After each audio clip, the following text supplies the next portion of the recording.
So we'll get into more of that at a later date, but more focusing today on the receiver room. And I think that it's very obvious that I am not one of those people who are like, I like this class, so we'll get a third round guy. Look at all the production out of the fourth and fifth round you can get with Puka Nacua. And, we're going to be the one that gets that this year. And, I'm looking really good. I think we can score, at 99, I think we can get a top guy. Like, look, those are all possibilities, but I think you need to go out and hedge your bet and minimize your risk and take a guy fairly early. The only reason I don't want one at 28 is if you for sure have somebody on your board that you need to fill a hole with, and then guarantee me you're taking one in the second, fine, because there is talent. But beyond that, I get squirrely. Like, I need you to add a top flight receiver, and I also need you to do it in free agency. I think the team was missing, and even in the playoffs with Davis out, I think they needed that vet receiver. Their two players, Hardy and Sherfield, just didn't get it done. I think you need a tick better than that, Kevin. I think you need to go one notch above that. Would you agree with that statement, or are you full on rookies? Oh, for sure. That's why I'm thinking that you have to address it in free agency and the draft. Now, I will say, I've done some preliminary research because one of my coping mechanisms after the Bills loss was, let me go on Spot Track. Let's go look at the free agency list because I want to make myself feel better and tell myself that the Bills are signing Michael Pittman. They're not going to, I don't think. I know he trains with Josh Allen, so that's a possibility. But, this is interesting because we could talk about this for a little bit as well, because Chris Trapasso had Laviska Shenault as his top option in free agency. And I don't agree with that.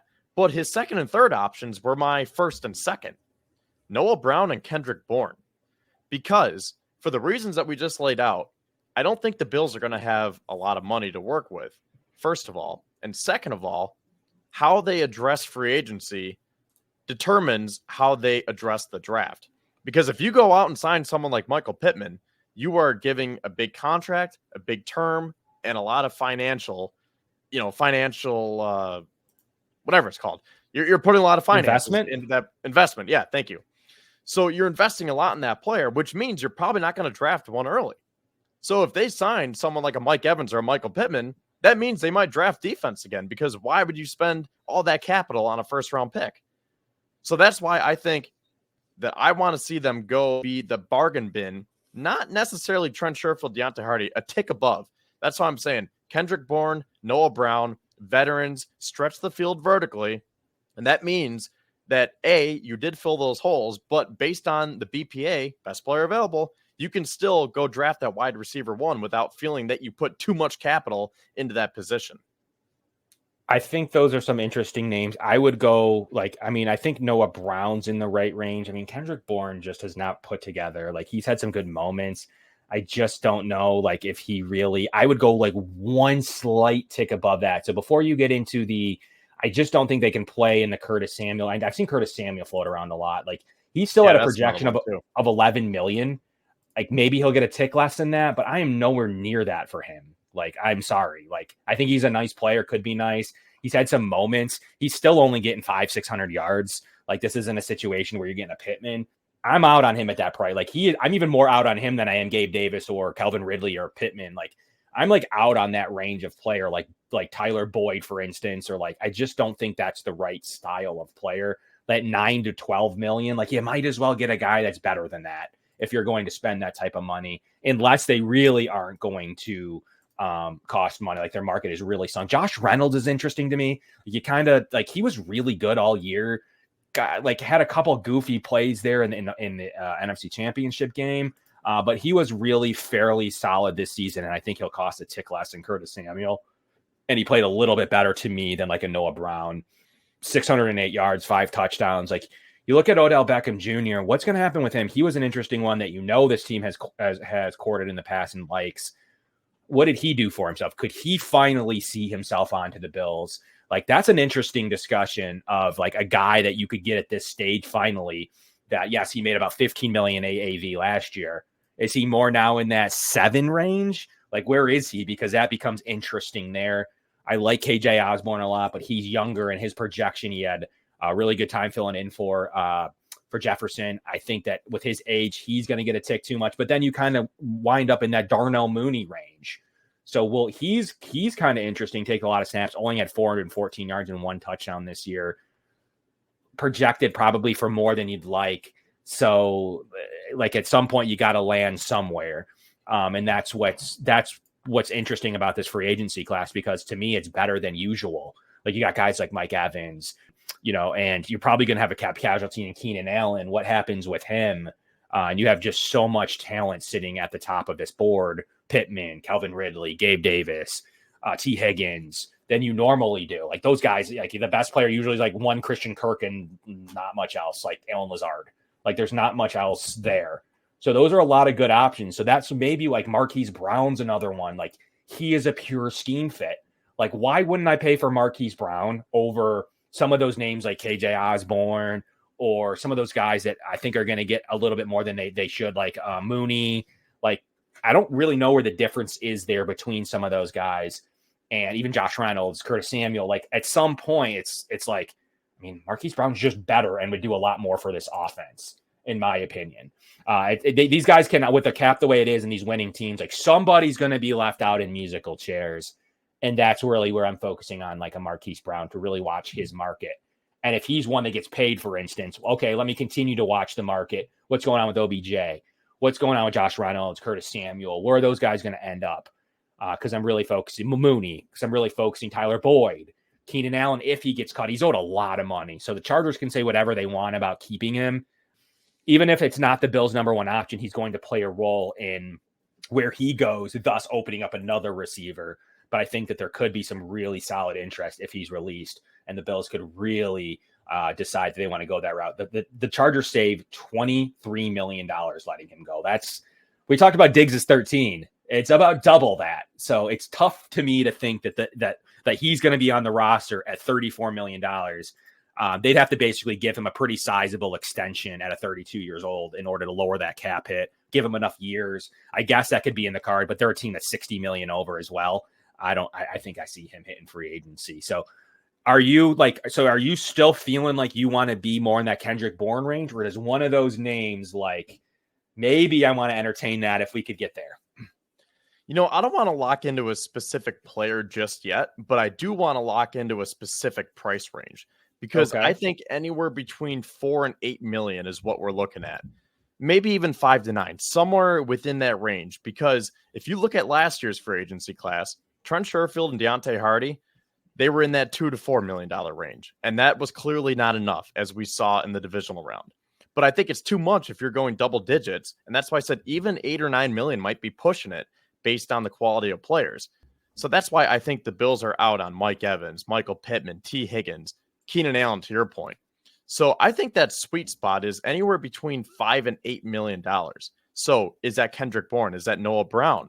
Is that, to your point, Curtis Samuel or Marquise Brown? Because I think Marquise Hollywood Brown is perfect for this offense, but can you get him for that price? I think my perfect contract would be 2 years, $14 million, AAV of $7 million per year. Who can you get for $7 million per year? Is Marquise Brown going to want more? Is OBJ going to want more? Curtis Samuel? So I want to throw it back to you, Kevin. If it came back to Noah Brown or Tyler Boyd, who are you taking? Because I'm taking Noah Brown. I'm taking the better player. I'm taking Boyd. I think you can't get pigeonholed into a situation, and Bean has proven to do this. Like he does not care. Like I think what the good thing that it would do is totally knock out slot for you. Like you don't even have to, like, I didn't think tight end was even a possibility to invest in that early, especially. I like some possibilities of Schoonmaker. He wasn't great this year. He couldn't play over the guys that were in Dallas, like Laporta, a couple others. I did not think at all that would even be something they'd entertain in that range. But the way the draft fell, the Bills felt strongly enough where they traded assets to go get Kincaid. Look, I think that there's a scenario where you need to address slot receiver. And I think ultimately Nyheim Hines is your RB3. He's your returner. The Bills, as much as they could have, they don't play their running backs in receiving positions very often. So I think ultimately you're looking at a scenario where if something happens to Shakir, you have no backup plan anyways. And we know what has happened in the past with the Bills roster development. So I'm taking the better player. To me, I like a little bit of what Brown's been able to do. But like, if you really break it down, like I'm not really as worried about who plays where, because I think that a lot of these guys coming out of the draft now have to have versatility. And I'm still thinking we're minimizing Shakir's versatility. He had to play in the slot this year because most people don't realize that Brown played a ton of slot receiving as well. Played 168 snaps in the slot because they had boundary receivers. But when they lose boundaries, then, he had to go pop in the slot. Like, these guys need to be able to do that. Like, especially when, they lost their number one receiver at times late in the year. Noah Brown had to go back out wide. So he took more snaps out there, but started the season more snaps in the slot. So most of these guys should realistically be able to play both positions. And I can't just say because Boyd is a slot receiver that I'm never going to want to add at that position because we have Shakir. I think there's too much versatility now in the league, and these receivers are getting to be too good to just be one trick ponies. And I do not think Shakir is pigeonholed into being a one trick pony. And don't forget that Boyd as well, he's played hundreds of snaps out wide, especially when he's had receiver injuries. Yes, he is not a boundary receiver, but he still plays 150 snaps out wide every single season. So I think you can utilize it that way as well in certain formations and packages. And the Bills will sure love what Boyd can do out of 12 personnel and what he can do in the slot in 12. So I think that there's definitely options for the team, but he's just in the right range of all the factors we've already talked about. And we'll have to see that and more as we go on this offseason and what we're able to do at the positions of players getting cut. Boyd could get re-signed. This is moot. Noah Brown could get re-signed, and this is moot. So we got to see what happens more as things develop. And look, there's people that think that Boyd will require too much money. So if Boyd's out of the Bills' price range, then then you're looking at then you are looking at like Kendrick Bourne and Noah Brown. I think there's a world where KJ Osborne and Noah Brown get too much money. So somebody's going to be the odd man out, and that's where the Bills are going to be sitting and scooping and waiting in that $5 to $6 to $7 million range. Bills what do you think about KJ Osborne, former UB product? Love him. Think he's a great player. Covered him. Went in Miami. Really good, solid player. Really good backup. Was able to do some good things with bad quarterbacks this year. Filled in for Jefferson. He's played his way in. To talk about contracts, he's played his way into, at his age especially, he's going to be a guy that's going to see some form of betting on his production. I really think he gets 8+. I really do. I think, and maybe short term, but he's going to get 8 for 16, 9 for 18, a number where I don't think it makes sense for a team like the Bills. He's going to go be a receiver too somewhere, in my opinion. Really? Yeah. I was going to say, do you think he would fit that mold of a wide receiver for 2 years, 14 million, 7 million AAV? Or do you think he's going to kind of outprice himself and maybe a team is going to say, you know what? Let's throw a contract at him. Let's give him 3 years, 30 million total. I think it's in the latter. I don't think the Bills will be paying for him. I think at 26 and what he's been able to do, it's going to be an interesting market. Maybe he is one that's left out, and you're right. He is more in that 5 per. Then I think it becomes a lot more interesting for me in my kind of reasoning. But like, he's technically a slot receiver too. I mean, like 900 snaps in the slot. So like, I like him. I don't think you can project him. I think he would go somewhere and get overpaid as a slot receiver more than Boyd. But we'll see how this all plays out. I think that somebody, rather than a guy 29, a guy 26 that has shown flashes, that really is a true player that has played the same amount as wide as slot. He's played 900 snaps in the slot. He's played 900 snaps out wide. So he's truly a versatile piece. Someone's going to pay for it. That's my opinion. But if he's one that's left out of this musical chairs, I think it makes sense. I do like him a tick better than Brown, and I like him a tick better than like Kendrick Bourne. Well, I'm looking at the market values right now, and KJ Osborne is $7.5 million average annual value. That's a calculated market value on Spot Track. So, I mean, that kind of falls within our range. For what it's worth, Tyler Boyd has a market value of $8.7 million, Marquise Brown 14.8. So that kind of gives you a little glimpse of what we might be dealing with here. I think that's too high for Hollywood Brown. I mean, if this was a couple of years ago, yeah, maybe. But I don't know. I mean, maybe some team does throw the bank at him. But I think you could get Hollywood Brown for around 10 million, maybe a little less even. That might be pushing it, but based on those numbers, it seems like KJ Osborne fits our price range that we set. I would have to double check, but I think Kendrick Bourne and Noah Brown are about 5 to 6 million each. Interesting. Yeah, I mean, if Bourne or if Osborne falls a little bit into that price range, he would be like a preferred target of mine over some of the other names. It depends which way he goes. If he goes up, he's out. If he goes down, I like him. So that's kind of the threshold there. What his projection is 7.5. I think that's still too much, though. You're still betting on some development and production there. The Bills aren't in a position to where, they're going to bet on that Nico Collins style of upgrade. I don't know that the Bills are the ones that they'd rather probably spend 6, 7, or 8 on a guy that they feel is entrenched. That's why I bring up Boyd in this roster development, because you're going to draft rookies. So that's why I like a guy that has a little bit more Hollywood Brown, or a guy that has proven it before.